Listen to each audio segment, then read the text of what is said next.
ما يحدث في البلاد خطير، يهدد أمن المواطنين، يهدد سمعة الثورة، استقرار البلاد. هناك اعتداء صارخ على مواطنين متظاهرين يمارسوا حقهم في التظاهر، حيث جهاز الأمن كأنه روح انتقامية وبروح شرسة، وجوه مقنع.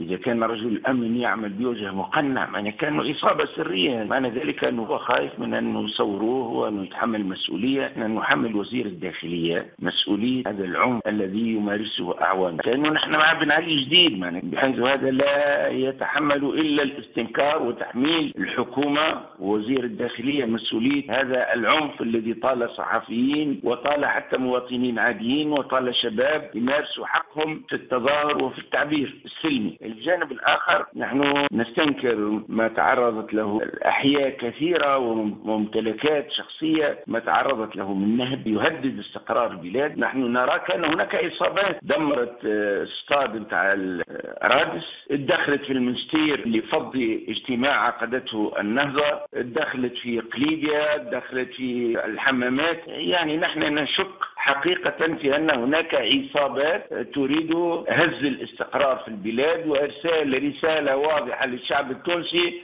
راكم ما تستحقوش الحريه، انتم ما لكم الا بن علي. اليوم الوزير الاول الباجي قايد السبسي باش يصرح 7 متاع العشيه في التلفزيونات الوطنيه، يتوجه بحوار باش يوضح فيه اللي صار الايامات هذه.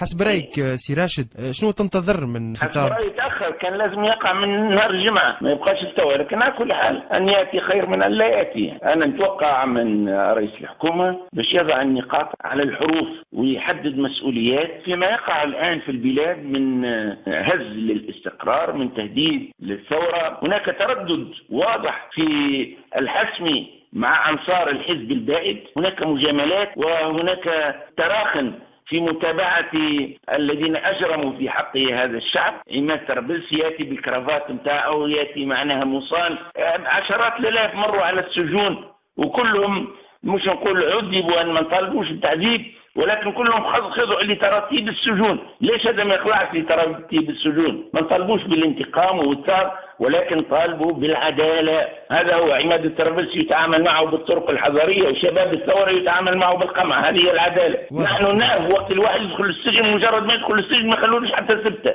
سراو له طولي في الطايح. هذا جاب كرافتيه معناها كانوا جاي الحفلة، عنده دلالته أنه ثم رفق بهالعائلات هذه. ما ماش حزم. اعلن في الاول عن 600 مليون فرنك سويسري، معناها تقريبا نصف مليار دينار تونسي مودع باسم الهالك. لنا الاسبوع الماضي انه مبقى منها الى 60 مليون. الحكومه ما عجبهاش ان يقصى من المجلس التاسيسي كل من اسهم مع